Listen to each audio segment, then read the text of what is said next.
You ask Tiger to solve. This deals with linear equations with one unknown. The final result is x equals -2. Let's solve it step by step. Simplify the expression. Simplify the arithmetic. Group all constants on the right side of the equation. Add 12 to both sides.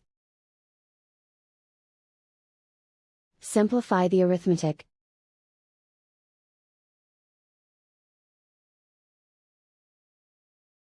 Isolate the x. Divide both sides by -6. Cancel out the negatives. Simplify the fraction.